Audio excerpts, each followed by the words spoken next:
Jakoba toko faharoa. Fisedrana ny fitiavana ny rahalahy. Jakoba toko faharoa no nin'ny voalohany hatramin'ny fahatelo ambin'ny folo. Ry rahalahiko, aoka tsy asiana fizahan-tavan'olona ny finoanareo ny tompontsika dia Jesosy Kristy tompony voninahitra.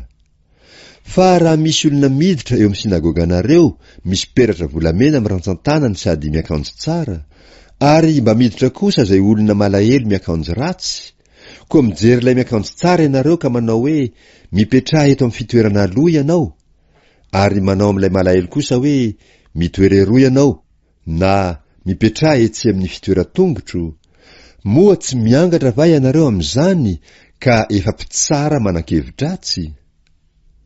Miaino ry rahalahy malalako, tsy efa nofidin'Andriamanitra va ny malahelo amin'izao fiainana izao ho mpanan-karena amin'ny finoana sy ho mpandova ny fanjakana ny lazainy homena izay tia azy? Fa ianareo efa nanala baraka ny malahelo. Moa tsy ny mpanan-karena va no mampahory ianareo, ary tsy izy va no mitarika anareo ho eo amin'ny fitsarana? Tsy izy koa va no miteny ratsy ny anarana tsara izay niantsoana anareo? Kanefa raha mankatoy ilay didy ambony indrindra ianareo, araka ny soratra masina hoe tiava ny namanao tahaka ny tenanao, Levitikos 7:7-8, dia manao tsara ianareo.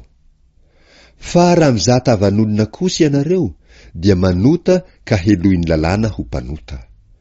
Fa na iza mitandrina ny lalàna rehetra, nefa diso amin'ny iray loha, dia meloka amin'izy rehetra. Fa ilay nanao hoe aza mijangajanga, no nanao hoe koa aza mamono olona. Exodus 20:17-18. Fa raha tahiny tsy mijangajanga ianao, kanefa mamono olona ihany, de mpandika ny lalàna ianao. Aoka ianareo hiteny sy hanao araka izay mahamendrika anareo, izay olona ho tsarain'ny lalàna ny fahafahana. Fa fitsarana tsy misy famindram-po no ho anjaran'izay tsy mamindra fo. Ary ny famindram-po kosa dia faly, fa tsy mba matahotra ny fitsarana. Fisedrana ny asa soa. Jakoba toko faharoa, ny andinin'ny 7:4-9. Inona moa no soa azo, ry rahalahiko, raha misy milaza fa manam-pinoana izy, nefa tsy manana asa? Ny finoana va mahavonjy azy? Raha misy rahalahy na anabavy tsy manan-kitafy sady tsy manan-kohanina isan'andro, ka misy aminareo manao aminy hoe mandehana amin'ny fiadanana, mamindroa, mivokisa, kanefa tsy omenareo azy tsy inona izay tandrifiny ho an'ny tenany, inona moa no soa azo amin'izany? Ary mba toy izany koa ny finoana, raha tsy misy asa dia maty mihitsy. Fa angamba hisanao hoe ianao manam-pinoana ary zaho manana asa. Aseho iamiko tsy amin'ny asa ny finoanao, ary zaho kosa haneo aminao ny finoko amin'ny asako. Ianao mino fa iray ihany no Andriamanitra, koa tsara izany ataonao izany. Ny demini koa mba mino izany ka de mangovitra. Moa tsy fantatrao va ry olom-poana, fa tsy vanina ny finoana tsy misy asa? Tsy no hamarinina tamin'ny asa va Abrahama razantsika tamin'ny nanaterana ny Isaka zanany teo ambonin'ny alitara? Hitanao fa niara-ny asa tamin'ny finoana ny asany, ary ny finoana dia notanterahina tamin'ny asa. Ary tanteraka ny soratra masina manao hoe ary Abrahama nino an'Andriamanitra ka nisaina ho fahamarinany izany. Genesis 15:9.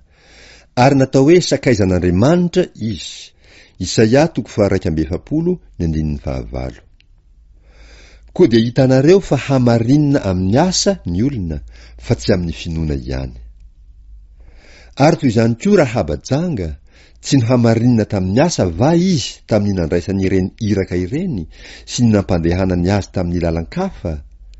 Fa maty ny tena raha tsy misy fanahy, ary maty toy izany koa ny finoana raha tsy misy asa.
na